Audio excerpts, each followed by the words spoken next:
start. Having noticed the factual basis for the preferment of the petition and the disclosures made by the respondents, we now proceed to note the primary legal submissions which have been advanced in these proceedings. Learned counsel for the petitioner, while reiterating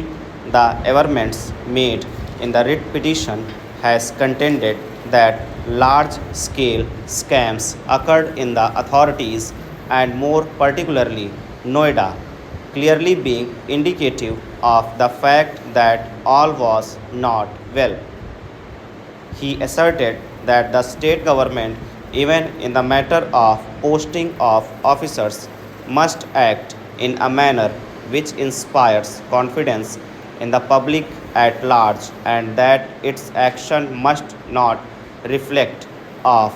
favoritism in favor of a select few.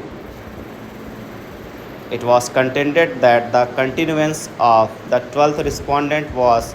clearly detrimental to the public interest without justification in law and that the state government was continuing to accord him protection despite various scams and allegations having been leveled against the 12th respondent and Noida.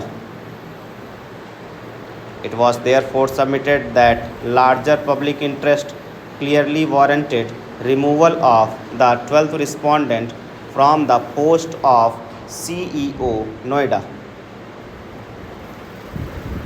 The learned counsels for the respondents have, apart from addressing submissions on the merits of the allegations levelled in the petition, in unison taken serious objection to the entertainment of the PIL itself and have submitted that the instant petition was neither bona fide nor did it espouse any issue of public interest. In this respect, we note that not only the learned Advocate General but also Sri Ravi Kant, learned Senior Counsel, and Sri Ravindra Singh, learned Counsel, who appeared for the 12th respondent,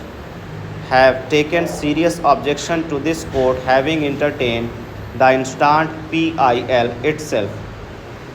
It was submitted that the instant proceedings are a clear abuse of the process of court and it is apparent that quite far from espousing any issue of public interest, the same has come to be instituted at the behest and instance of unknown and interested quarters. Learned counsel drew the attention of the court to the fact that the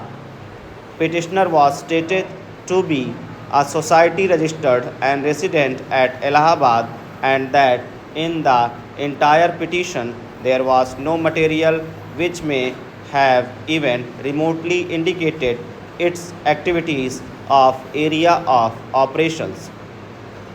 It was alleged that there was a complete non-disclosure in the writ petition of particulars required under Chapter 22, Rule 3A of the Allahabad High Court Rules 1952.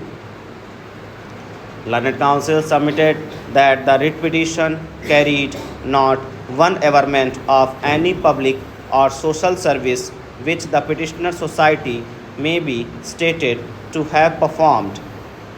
Additionally, it was contended that the writ petition itself did not bring on record either the memorandum or articles of the society so as to indicate its aims and objectives.